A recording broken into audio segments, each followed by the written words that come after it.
Hey, what's going on, everybody?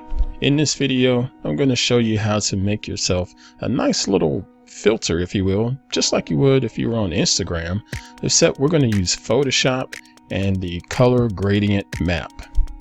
So let's go ahead and get started. Here I have just a candid image that I shot while hanging out at the coffee shop recently. And I like it. It looks good from an exposure standpoint and clarity and all of that, because I did a few minor adjustments and touch-ups. And I think it looks pretty good and should be fine for posting and printing. But I think it still lacks a little bit of that morning warmth. You're in a coffee house and you're getting fresh brewed coffee early in the morning. Got a little bit of the sunlight in there, but I want it to be a little more warm, if you will, from a color tint standpoint. Now, granted, I could go into the adjustments and update the white balance to try to warm it up, but I think using a color gradient is a little more creative and will give it just a little more punch. So let's go ahead and just hop into this. It's really easy to do. All you have to do is hop over to your layer panel and then go down to the adjustment button and just select gradient map. Easy as that. Now all of a sudden you notice that your image changes colors. That's because there's already a default color set up in your gradient map. Let's not worry about that. We're going to fix all of those colors. But I also want you to notice that you have a new adjustment layer above your actual image layer. So you're going to be working non-destructively. You're not going to ruin your image. When you're working on this, if you like it with your gradient map, you leave it there. If you don't like it, you can just turn that layer off and it goes right back to your previous version of your image. But let's go ahead and play around with this. If you've ever seen a color wheel, some of your warmer colors are going to be in the orange and red color tones. So I want to use those types of colors in my actual gradient and then complement it with a blue tone, because blue is a complementary color to orange.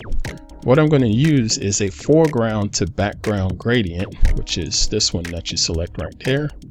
And then I can easily change the colors to what I want. So for the background, I want to use an orange. So I'll just select a nice rich orange color.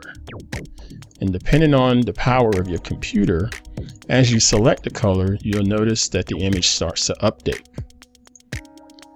Now I want to change the foreground to a complementary color, something on the blue tone. So let's go with something like this and hit OK. And then hit OK again.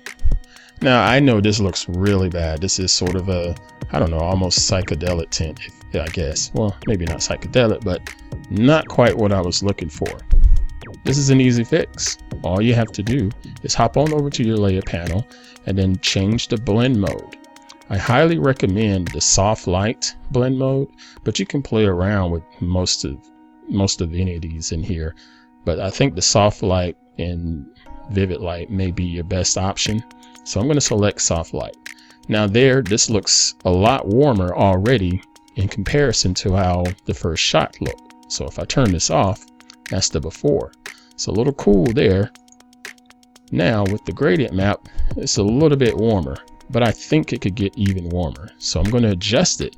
And that's the beauty of this adjustment layer. You can hop right back in and make updates to the gradient. So let's change this to more along this color, like so. Hit OK, and then we'll update the blues as well.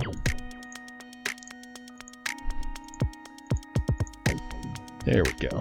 I'll hit OK. There. Now that looks a lot warmer and gives me the warm and fuzzies when it comes to morning warmth and morning coffee, if you will. But that is it. That is a very quick and easy way to give yourself a little Instagram filter, if you will, on top of your image inside of Photoshop using the gradient map. Thanks for watching.